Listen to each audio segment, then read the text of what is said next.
بسم اللہ الرحمن الرحیم۔ ناظرین السلام علیکم۔ آپ دیکھ رہے ہیں یوٹیوب چینل اردو اسپیشل۔ اس چینل میں ہم اردو کی اسٹڈی کے حوالے سے ویڈیوز اپلوڈ کرتے ہیں۔ اردو کی کسی بھی پریشانی کے حل کے لیے آپ ہمارا چینل سبسکرائب کر لیں۔ شکریہ۔ ناظرین، آج کی اس ویڈیو میں ہم صنف سخن حمد کو بیان کرنے جا رہے ہیں۔ حمد کے معنی اللہ تعالیٰ کی تعریف کے ہیں۔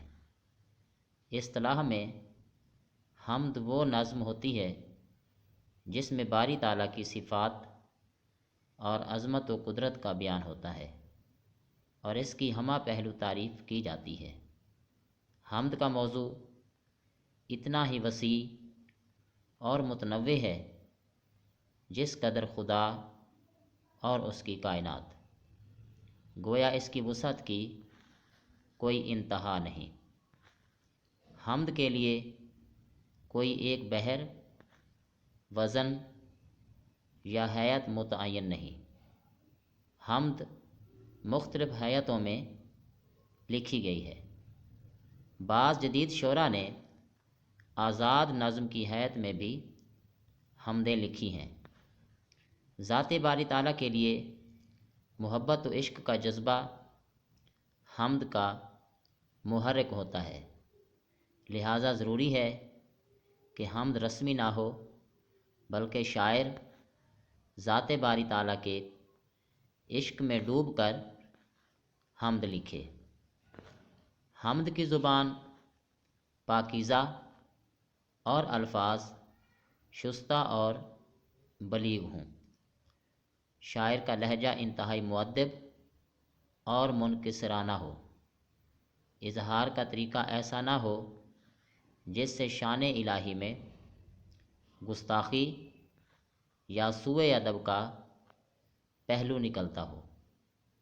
شاعر خدا کی عظمت و رحمت بیان کرنے کے بعد اس سے مغفرت اور امت کی بھلائی کی درخواست کرے۔ حمد اردو شاعری کی قدیم ترین صنف ہے، اتنی ہی پرانی جتنی خود اردو شاعری۔ قدیم شعراء کے ہاں ہر دیوان، مثنوی اور مجموعہ کلام کا آغاز حمد سے ہوتا ہے۔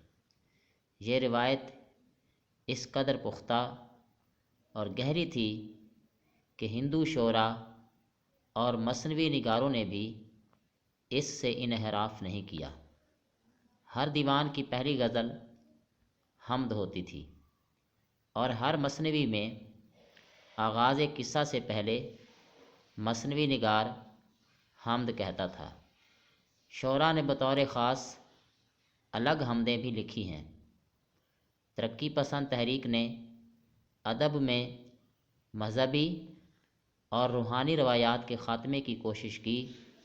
اس سے دور جدید کے بعد شعراء حمد کہنے کی سعادت سے محروم رہے۔